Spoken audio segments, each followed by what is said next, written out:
It's the kind of town most people just drive through. And if Steve Garner had his way, I would advise you to go back to Memphis and stay in Memphis. that's the way it would stay. Don't come back up here. But in a quiet town of 2,000, Springville, Tennessee's newest resident is one familiar with our cameras. Clifton, do you have any comment? How are you dealing with these allegations? Former middle school teacher turned bad teacher, Cindy Clifton.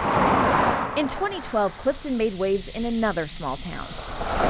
Wife, mother to 2 daughters, middle school teacher, brick home at the end of a quiet street.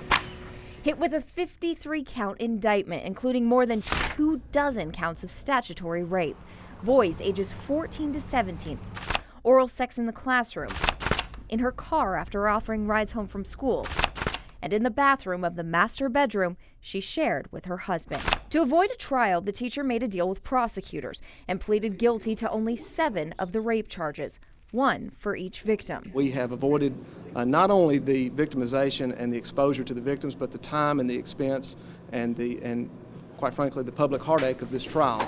The public heartache became outrage when Clifton was sentenced to the minimum 3 years in prison, with an additional 8 years probation. Less than a year ago, the teacher traded a barbed wire fence for one along a lakeside. With time served and good behavior, only 2 years behind bars. I had no idea. We didn't know nothing about it. Didn't know anything about it.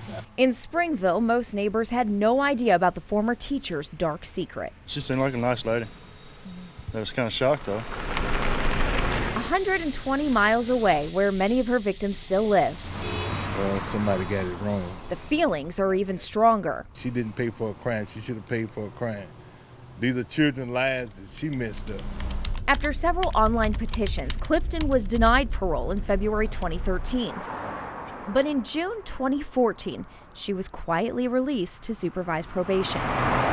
Even parents of students who followed the case closely had no idea. She got out a couple months ago. She around here?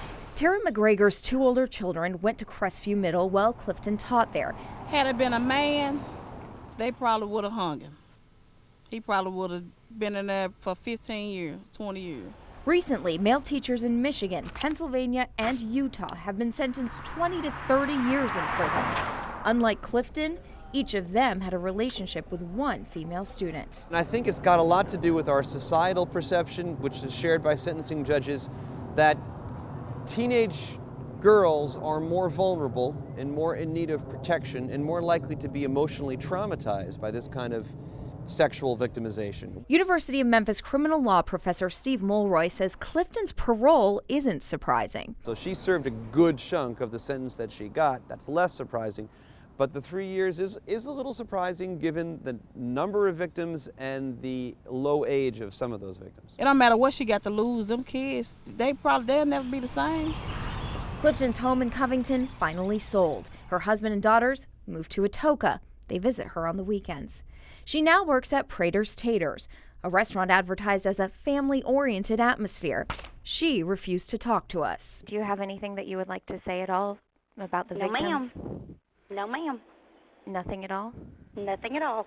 Do not call me at work again. That is considered harassment. But her brother sought us out with a message for those upset families in Covington. They can keep their asses down there. They want to come up here, they're going to deal with me, and I'm not one to be with. So, you tell whatever you want to. She's been a model citizen. She's doing her job. She paid her damn price. Leave it the hell alone. She'll do it again. Just a slap on the wrist. That's all she got. But I think she should pay for her crime. We all mess up. We all make mistakes. We all have to pay for our mistakes.